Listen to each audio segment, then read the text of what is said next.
করে বদলা ভাই ভাই আমার বাবা মা গো মা সাগে সাগে সাগে দাদা ভাই আমার তোর পায়ে ধরে আমার এক বোতল মদ এনে দে আমি থাকবো তোর তোর পায়ে ধরে ভাই তোর তোর পায়ে ধরে ও মা মা মা তুমি তারা কি দেখতেছ মা পুলিশ আইতাছে মা মা পুলিশ ঠেকাও মা মা তোমার সবাই ভালো ভালো মা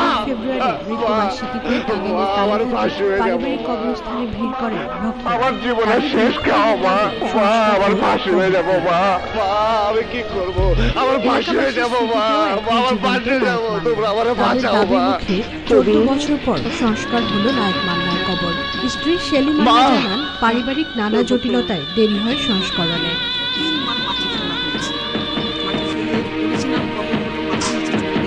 যিনি এই কবরটি সংস্কারের দায়িত্বে ছিলেন তিনি আমার চাচা শ্বশুর চাচা শাফি তালুকদার।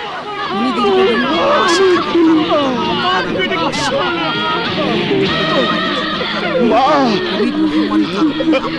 সংস্কারের কাজটি ধরতে পারছিলেন তারা আমার সবচেয়ে প্রিয় জানটা দুনিয়া লিলি মা ও মা তোর তোদের কিন্তু শোধ হয়ে গেল মা এই ধরনের নেগেটিভ তথ্য প্রদান করেছে।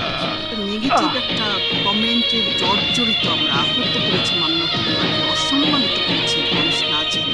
যেখানে নায়ক মান্নার যে অগণিত ভক্তগুলো যারা এখানে প্রতিনিয়ত আসবে তার প্রিয় নায়ককে দেখতে কবির কোথায় এবং তারা কবর জিয়ারত দাঁড়ান আপনারা কোথায় দাঁড়িয়ে করবে তাদের কি জন্য এসেছেন? একটা জোন নেই, কবিরকে ধরতে দেখার কোনো সুযোগ নেই, একটা কর্মজীবন শুনলে তো আপনারা আবার জামিন দিয়ে ছেড়ে দেন।